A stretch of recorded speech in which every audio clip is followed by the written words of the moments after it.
Hello sa lahat. Meron dito, desktop PC. Ang issue o ang problema nito, nabubuhay ang computer pero wala na labas. So ibig sabihin, wala itong display. So ito ngayon yung gagawin ko. Tara, at simulan na natin. Una ko na ginawa dito, tinesting ko muna. So makikita dyan na naka-power on na ito. Then wala itong display.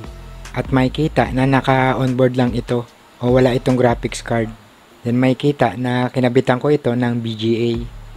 Pero makikita dito na nagre-response yung numlock. Sa ganitong kaso, based sa experience, ang mga nagkakaroon ng problema dito, may na-disconnect na linya sa video output, sira na BGA o HDMI Display Control IC, sira na HDD o hard drive, o kaya naman sa BIOS error.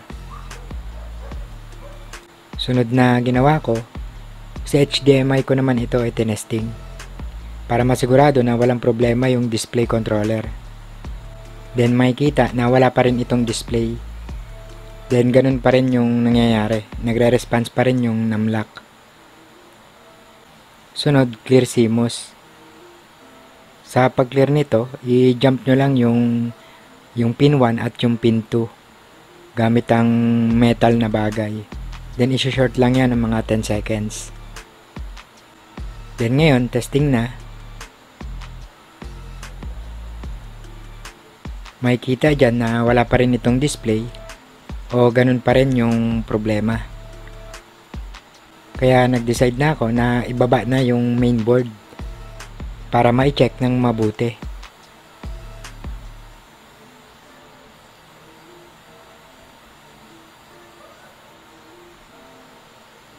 So skip na natin yung iba para mabilis tayo. Bali na-check ko na ito at wala talaga akong makitang problema. Then kahit na alam ko na wala itong problema sa RAM, ginamit ko pa rin yung pan-testing ko na RAM para makasigurado. Then dahil sa wala akong makitang problema sa mainboard, naisip ko na i-testing uli.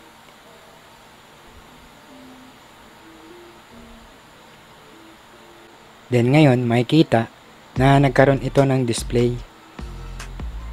So dyan naisip ko na nasa storage yung problema.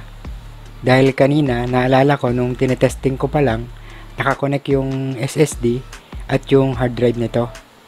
Yung main drive nito o yung SSD, nakakabit sa side ng casing. So ngayon, ang gagawin ko, itetesting ko muna itong SSD o yung main drive niya. Then kapag wala rito sa SSD o sa main drive niya yung problema, yung HDD naman ang itetesting.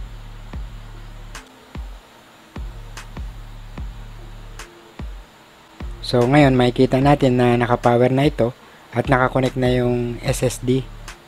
Then makikita na wala itong display. Or ganun na ganun sa problema nito kanina yung nangyayari. So ngayon na-find out na yung SSD o yung main drive niya yung may problema. Then ngayon ang gagawin ko, aalisin ko yung power ng SSD at i-testing ko uli. Then makikita na mayroon na uli itong display. So yun lang yung problema nito, yung main na drive niya o yung SSD. So yung i-check ko yung SSD na yan, negative na magagawa. Dahil una, wala akong pamalit na IC.